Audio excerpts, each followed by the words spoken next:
So taking the event ahead, let's talk about our next speaker for the day. Before that, we will give you a small introduction about the video that is going to be played. This video belongs to the era of civilization and highlights the importance of whistleblower. So let's go ahead and watch the video. Once upon a time, long ago, in the country of Italy, was a prosperous city called Pompeii. It was filled with lush green olive trees and had some of the best of the city management systems. It was a civilization that was situated right beside the mountain of active volcano called Mount Vesuvius. The people in those times did not know what a volcano was, let alone the fact that it can erupt from a mountain was an immature idea for them. They always felt the tremors in the earth, which were because of the active volcano. There was an old man who lived in the city. He understood the causes of the tremors. His ideas were considered lunatic by the people. They did not understand what a volcano was. They did not understand how can a mountain erupt fire.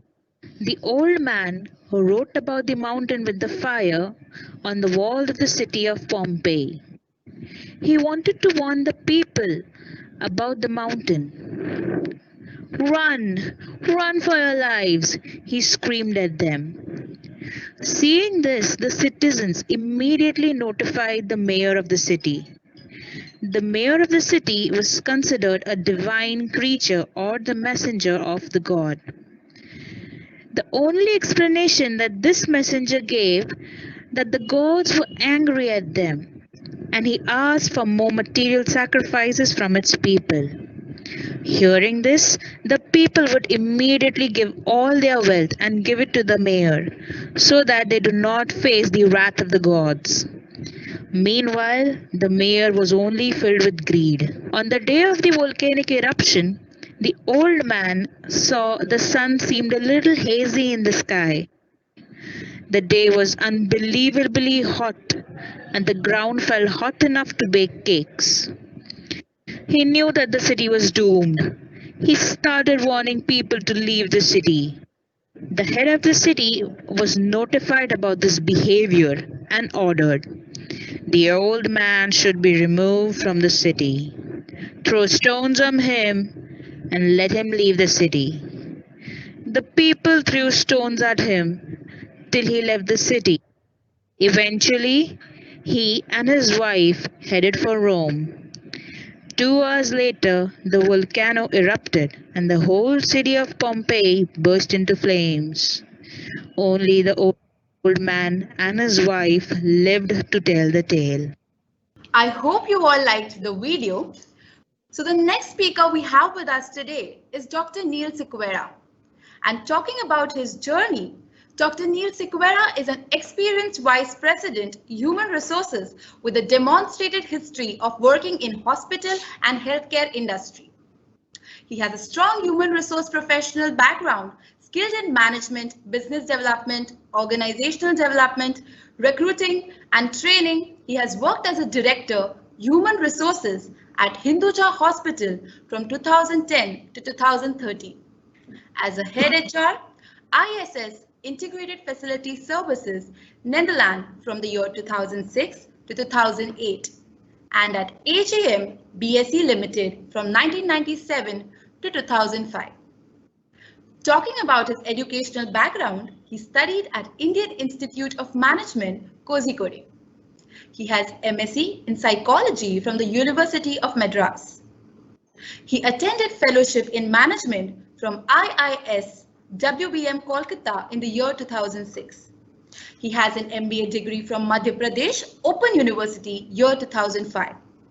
Also a MA Personnel and Industrial Relation Management from Alagappa University year 2005. He is a postgraduate in Material Management from Indian Institute of Materials Management year 2002. He holds a degree in Bachelor's of Business Administration from University of Madras in the year 2000. He has a diploma in Management Consultancy from Institute of Management Consultants of India, year 2000. It is an absolute pleasure to have you here with us today, sir. Over to you now.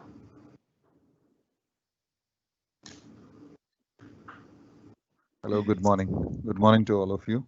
Good morning, sir. It's a pleasure and an absolute honor to be speaking. You know, the entire story of Pompeii is about human beings. It's about human behavior. It's about, you know, what we think about ourselves and what we think about others. It's a story about a society which is totally engulfed in its own self-ego and which refuses to see beyond itself. So let us, before I proceed on my learnings on this particular matter, let us first understand how the Romans used to. The Roman civilization was a very pompous civilization. You know, they were very intelligent people, and like it is seen in many white-collar crimes, and in many cases in history, it is seen that intelligent people cause probably more damage. The Romans had a society which purely worked on class divide. You know, the ones who made to the Senate were very senior people. They were equestrianists, and the gap between haves and have-nots was quite large. Everybody in that social system had a very high pressure area of work. Politics was rampant. You know, it is known, people who study Roman civilization is known that they had a system where people were given very stiff targets. And if they did not achieve it, they were punished. And there were very strong penalties. It reminds you of today's organizations. The city of Pompeii, by its constitution, was, situated on the ports, very close to the sea. It had, huge colosseums. It had people. It was a thriving city. And everything went off perfectly fine, till one day in 79 AD when Mount Vesuvius decided to wake up and pour its fury onto the city. Like you showed in the video, there was this man who was trying to tell the people that, something is not right. He kept on saying something is not right.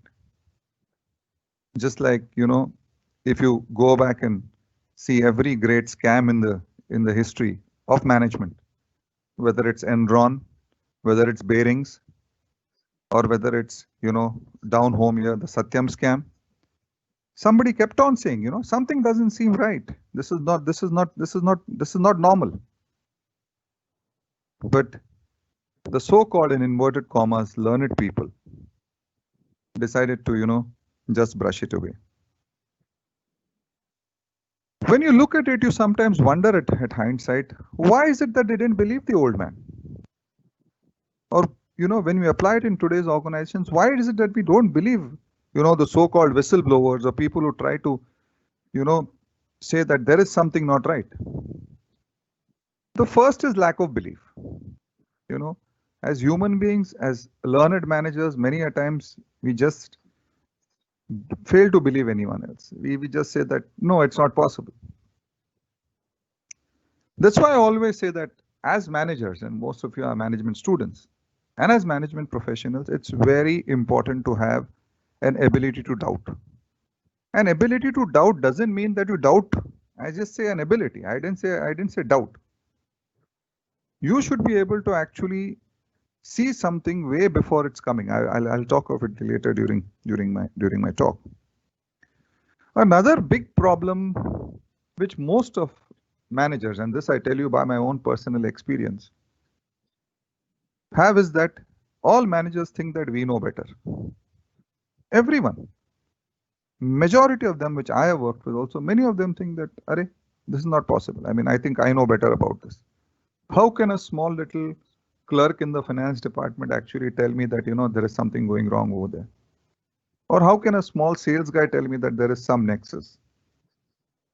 Even in the case of Enron, it was some secretaries who actually pointed out that there were some transactions which were not happening correctly.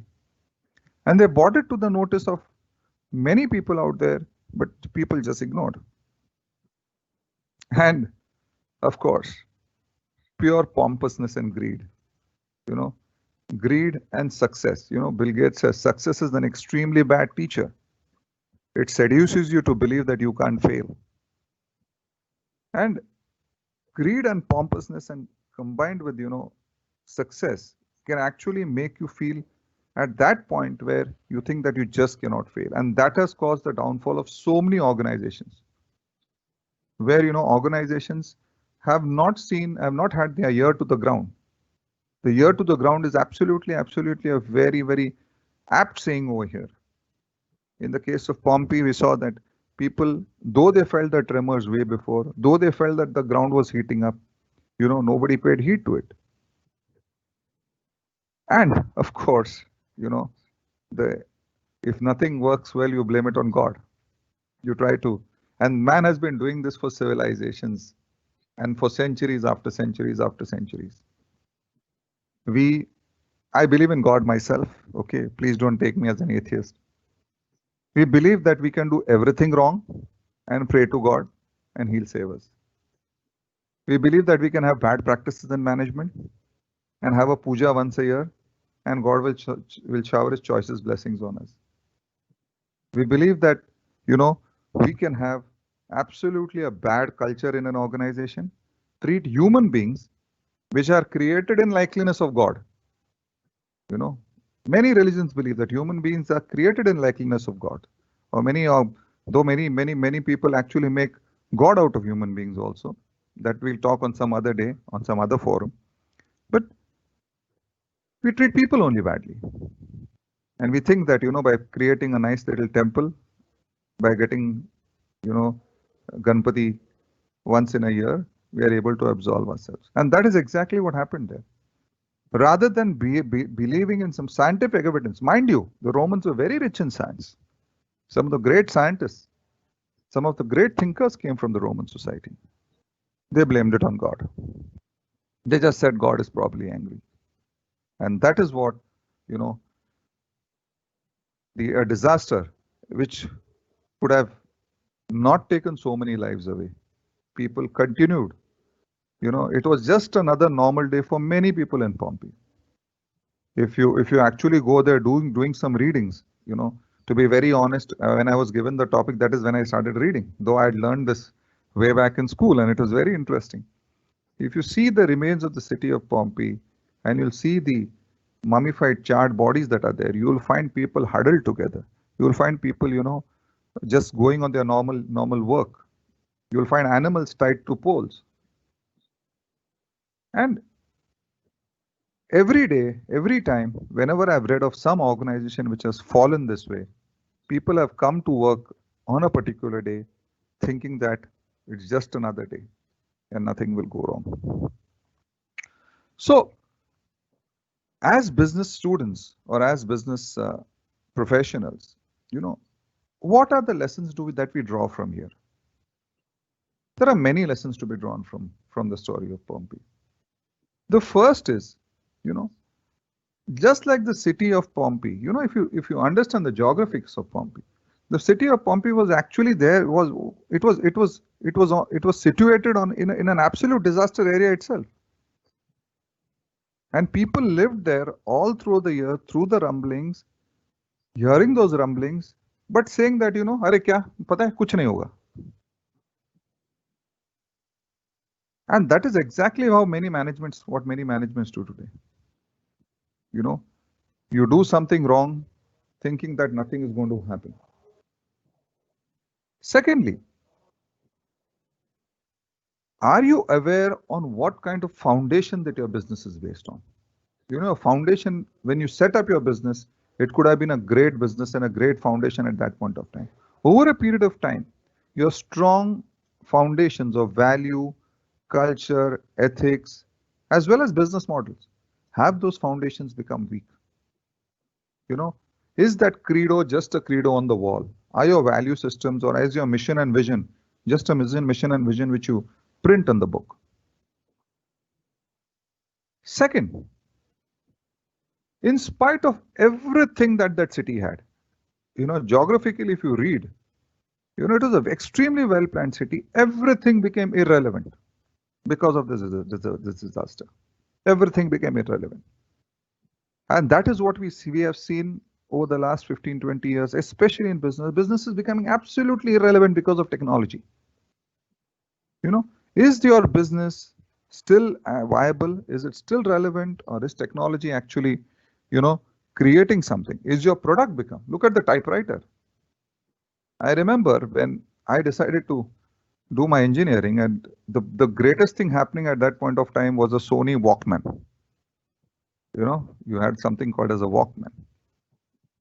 And today, most of you guys carry movies, nobody hears of a Walkman, nobody hears of a typewriter. We don't, other than MRI and CT data, which we store in our hospital on CDs, nobody uses CDs. So that is how technology makes business irrelevant. So is technology making your business irrelevant? Thirdly, are you aware of anything around in your environment which is going to come at you and hit you? And what mechanism do you have to actually identify that?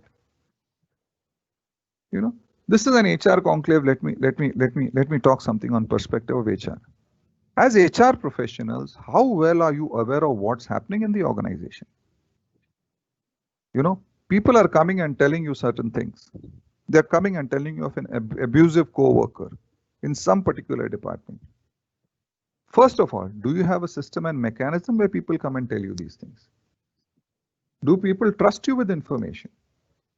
The old man in our story actually decided to awaken everybody. He went and told people. People went and told the mayor. But the mayor, in his typical style, said that, there is nothing going to happen. So here there was a system of information which had come to them, but he ignored that system of information. Have you built in that system of information? And how relevant is that system of information? That is extremely important for human resource professionals because it actually helps you to avoid a lot of employee, unrest and grievance. Many years ago, there was a very terrible incident which happened at the Maruti Suzuki Manesar plant. A very, very bad incident where, if you can read up the case, there were a bunch of contract workmen, there was a bunch of permanent workmen. The contract workmen were being paid a fraction of the permanent workmen. And there was unrest which was simmering for a very, very long time. The management ignored it. One day, the workmen got very agitated. They entered the plant. They, broke a lot of things.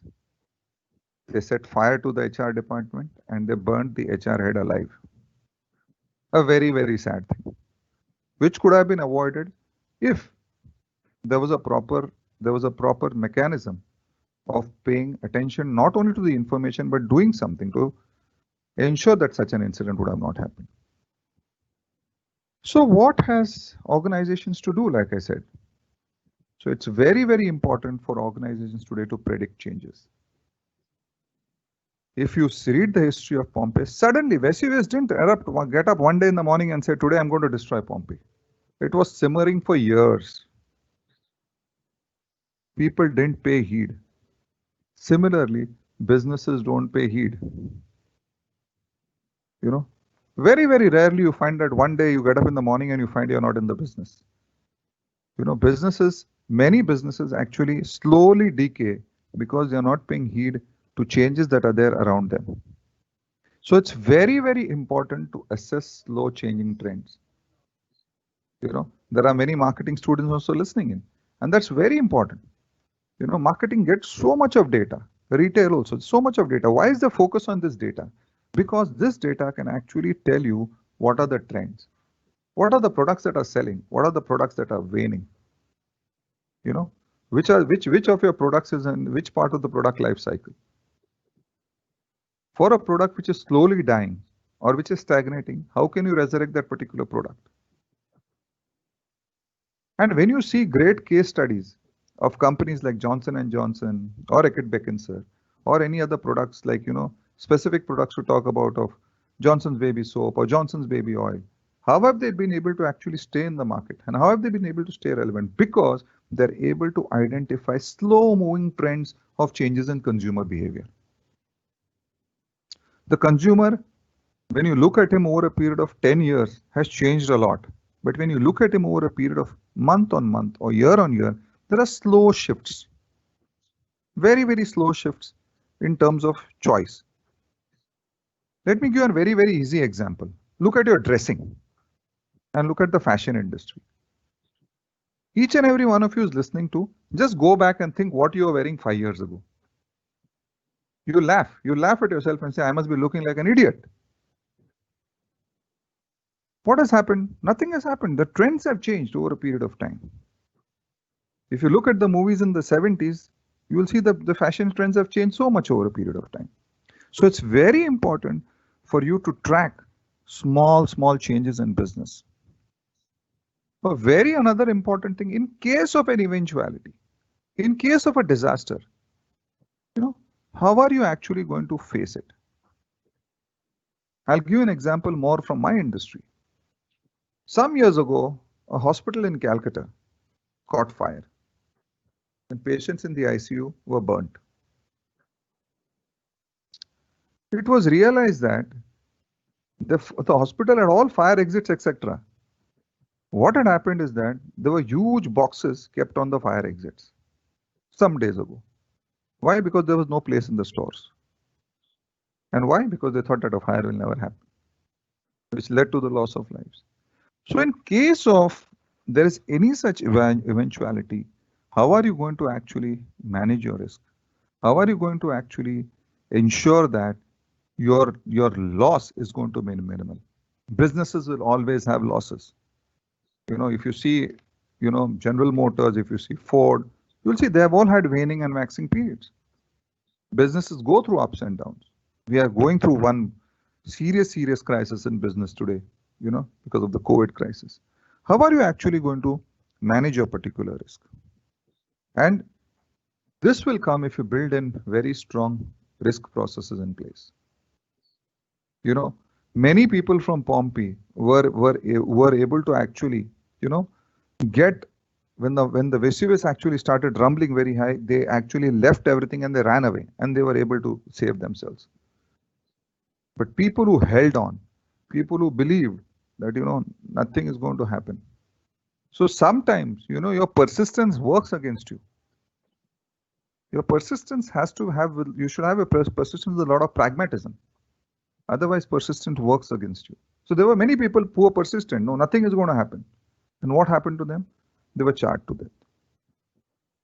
Today, my friends, we see that, many of us in many businesses, especially in our country and abroad, are facing a huge crisis.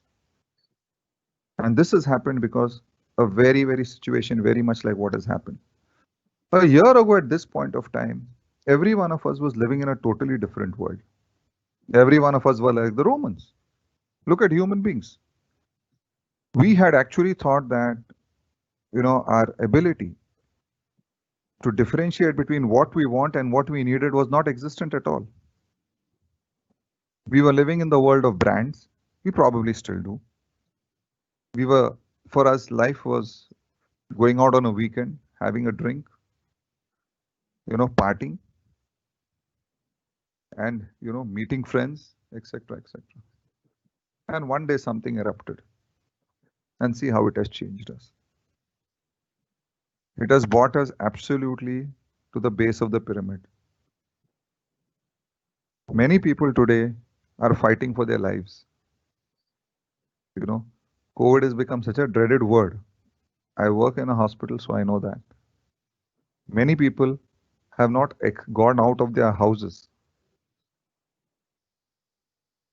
People are so scared, including people from my fraternity, because we've never faced something like this. We've never faced something like this. And we're still trying to grapple with it. Many people ask me, what is the end to this? Honestly, most of us don't know when this will end. With every passing day, you get to hear that the vaccine is coming, the vaccine is coming. But, you know, we've been hearing that for a very long time. And see how our lives have changed now. We are talking of survival, we are talking of communication, we are talking of empathy. We have suddenly realized that, there are some things which are very, very important. And we have adapted. That is the great thing about people, about human beings. Human beings have been able to survive because we adapted over a period of time. We have survived many disasters. And why have we survived these disasters? Because from these disasters, we are supposed to learn. So why does somebody learn history? Somebody learns history because, mind you, everything that history teaches you and about people which teach you, they teaches you about extremely learned people. History is about very learned people, people who made a change, etc. It also teaches you what right things to do which they did and what wrong things they did which not to do. So somebody one day asked me about, what do you think about the leadership style of Hitler? I said Hitler was a great leader.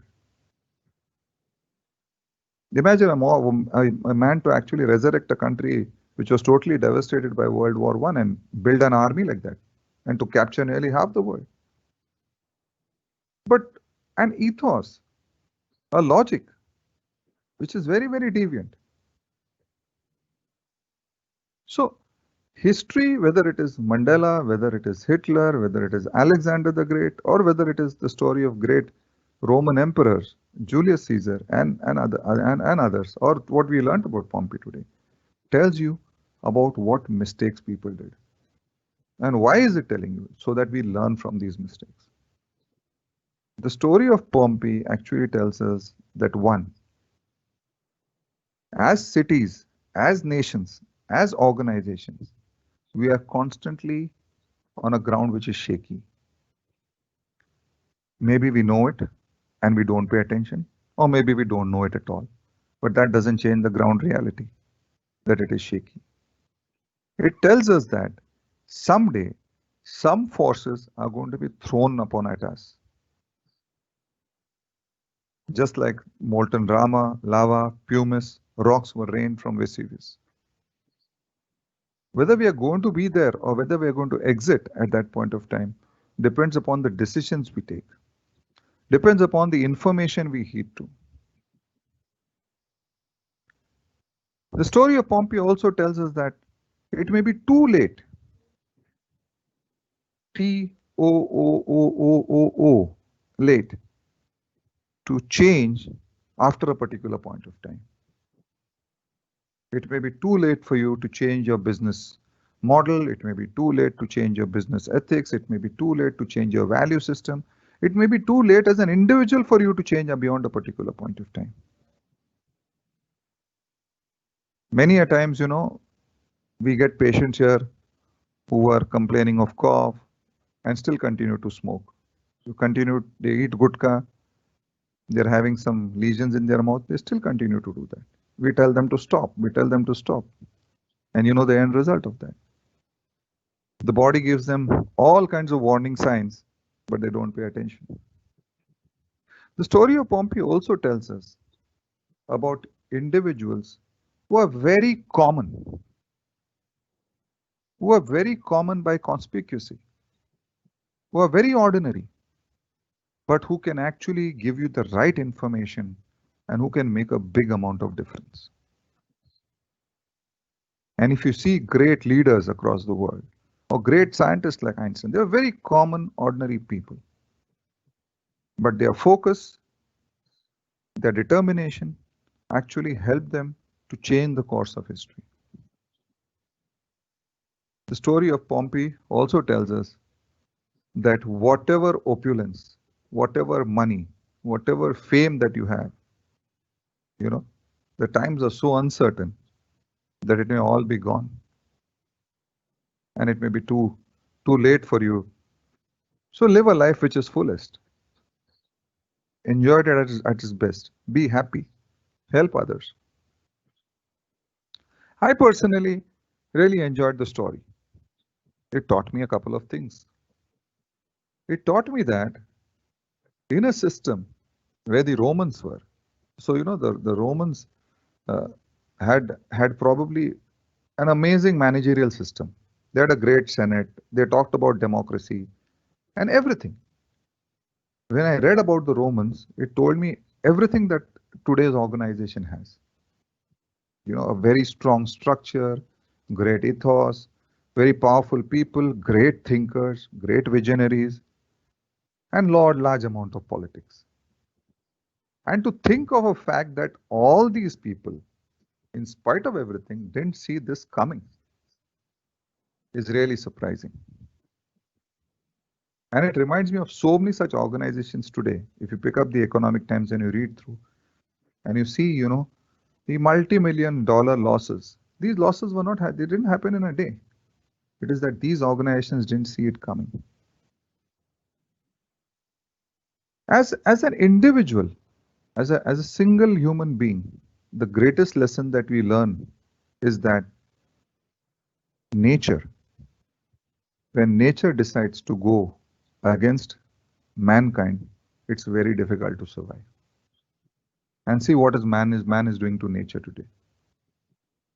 The people of Pompeii, I once again repeat, knew that there was something around over there. They went on building their city, absolutely sure that Vesuvius would not erupt again. And that is what we do. We build cities after cities, towns after towns,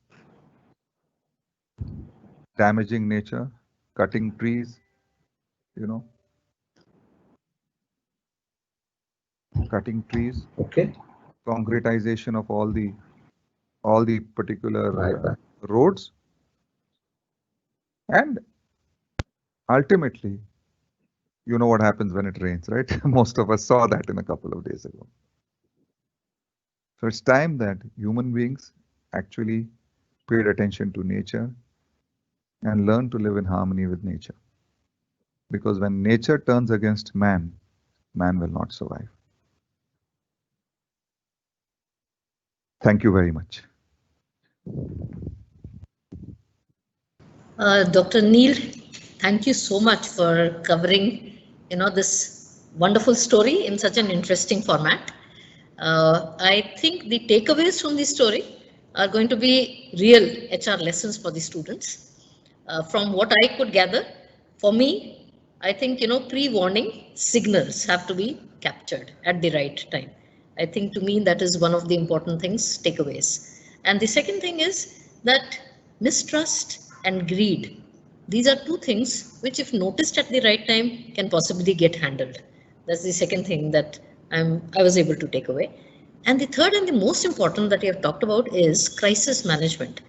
I mean, having a mechanism whereby we can actually try and look at the different ways. We can have maybe a plan A, a plan B, and a plan C with respect to how to handle crisis. I think that would also enable such kinds of situations, disaster situations, to be avoided. So timely action and timely management of human beings, I think that is what you have highlighted. I think what I really enjoyed the most about the narration that you have come up with is that everything that we notice in terms of history is a story of human behavior. And it doesn't matter, even if the story has come from an era which was, in the past. It's all about, human beings at the end of the day and the society. So I think, these are two important parts. If the students can take this away, and I'm sure the HR professionals who are attending this program, they would also be in a position to realize the worth and the importance of so many things that you have built in together. So it was not just whistle blowing as a phenomena, it was about, HR lessons in general. So since we are in a live format, the possibilities of asking questions from the audience may not be there because that chat box and even the other, dialogue is not feasible. No, so I'll ask you two questions, if yes, you please. permit me. Yes, please. I'm sure they'll be difficult ones. No. Not at all. Yeah. Please go ahead. Yeah. See, you have such a long experience in the healthcare sector. So my question is not really totally related to the way in which, You have talked about this takeaway of whistleblowing, but it is related to in healthcare as a sector, there are so many emergencies that happen. So do you already have a kind of a mechanism in place so that crisis can be managed well? Yeah, so in terms of medical emergencies, yes. And in terms of managerial emergencies, yes and no. Okay. In terms of medical emergencies, to be very specific, if there is any kind of medical emergency at any point of time, there are very clear protocols, systems, and mechanisms which actually would help you in saving a life. It's very, very important, because at that point of time, everybody is very well aware of what is to be done, how it is to be done, and who's not supposed to do what. Sometimes it's very important to tell people what they are not supposed to do, because otherwise everybody ends doing the same thing and what they're supposed to do. Yeah, I agree. Even in their over enthusiasm, right? Absolutely. Yeah. In terms of in the entire sector, when you look at the entire sector, many a times you find that there are some classical emergencies like fire, etc., or flooding, which we are not prepared to handle. Like you see in our own city, when the rains fall that way, there are many a times, you had a situation where the COVID centers themselves are flooded. So they were never envisaged, honestly. And that is sometimes that turns out to be a challenge. So the challenge for most of the times in this sector is not handling a medical emergency. Somebody comes, somebody is admitted and he goes breathless. You know exactly what a CPR code is. Everybody comes there. They know what drugs to give, everything. But in case there's a sudden fire in that unit, how people are supposed to handle it, that is where the challenge is. I won't say, it will be unfair on my part to say everybody knows it. It will be unfair on my part to say nobody knows it. It all depends upon the situation and how well people are trained. And ma'am, if you see all these disasters, whichever disasters, whether it's a disaster that we inflict upon ourselves as human beings or on a social system, they all happen because human beings or we as individuals think it will not happen to us. नील को लगता है कि मैं रोज दारू P सकता हूं क्योंकि मेरा लिवर खराब नहीं होगा, क्योंकि क्यों, मैं तो डॉक्टर हूं, मुझे तो पता चल जाएगा. So there are many a times you see that we think that it will not happen to us, and that is what leads to a disaster ultimately. Yeah. So my second question, evolving out of your answer, is related to the fact that in most of these emergencies that you're talking about, I feel there is one component which at times gets missed out in other hospitals. That's not my observation about your hospital. That is where you take care of that, and that's the emotional element of not just the patient but also the emotional elements of all the relatives, the people who are accompanying the patient. So what really happens is everybody panics, and there are very few people who are available to take care of that panic. So I mean, what kind of training do you give to your staff so that we can say that Kokilaben is a good example, where I think because of your administration and because of your guidance, people have been able to evolve a system where people do feel comfortable there. So what do you think is not getting done by the other hospitals and which should be done in general? Okay, I'll give you a very honest answer here. Okay, we definitely train all our staff. We train our doctors, we train our staff, we train our people to say that it's not the patient, it's also the patient relative, which is very important and he matters a lot. We try to tell our nurses, the nurses are conditioned and they are trained regularly, to communicate and to tell the relative, exactly what is the status. We always tell our people that a person who comes to the hospital, and I always say this, no person walks into the doors of the hospital because he wants to do so. He's forced to come there. So our business is such that our customer is forced to come to us, by whatever nature it is. But honestly, what makes the difference? I think the difference finally again comes on the value system. You could train. This is where I differ with many HR professionals. most of the HR people live in a very big myth that training is a solution to all the problems in the universe. It is not so. You know, you could train person 1, 2, 3, 4, 5, give them the same inputs, they could have the same IQ and everything, but person 1, 2, 3, 4, and 5 will behave very differently. And why will they behave very differently when it comes to emotions? It becomes of a value system. It's because of a value system. So if I come out and after I'm coming out, I see a mother who's extremely anxious about her 3-year-old baby, and I look at her and I smile and I say, you know, madam, it's fine. Don't worry. There's nothing wrong going to happen. He'll be fine. I mean, it makes a world of difference. But then what the same input could be given by another person, you know, who looks at the mother and says, you know what, he's having very high fever and we have given him IVs and, you know, we have put him on antibiotics. We'll see what is going to happen. Now, trust me, both the doctors have done the same protocol. But the mother would feel very nice in this first case and the second. Now, what makes a difference? It's not that both are trained equally well. It's the value system. It's a value system where I look at another person as a human being. I probably try to show that empathy because I understand. But you know, ma'am, it becomes very challenging sometimes. You know, I'll tell you the other side of the story. It becomes very challenging sometimes to even handle patient relatives. Patient relatives also have to understand that doctors are under extreme amount of stress. You know, patient relatives would want a update every half an hour or 1 hour, where actually in half an hour and 1 hour nothing changes. Sometimes the status of the patient doesn't change for days together. You know, and in the current crisis of COVID, it has become all the more relevant because what happens is that the patient is alone in the hospital, the relative is out, and you're constantly so worried about the mortality of this disease, and you know, the patient relative is constantly looking for updates, and honestly, the update is not going to differ much from morning to night unless the patient goes bad.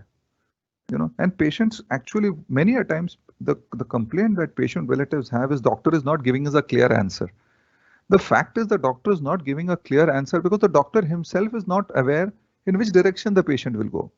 So if there is a patient who's 50 years old, who's having a case of hypertension and diabetes, and you know, he's come in COVID positive, his oxygen saturation is at 90%, and the relative is asking, sir, what are you doing? What is going to happen?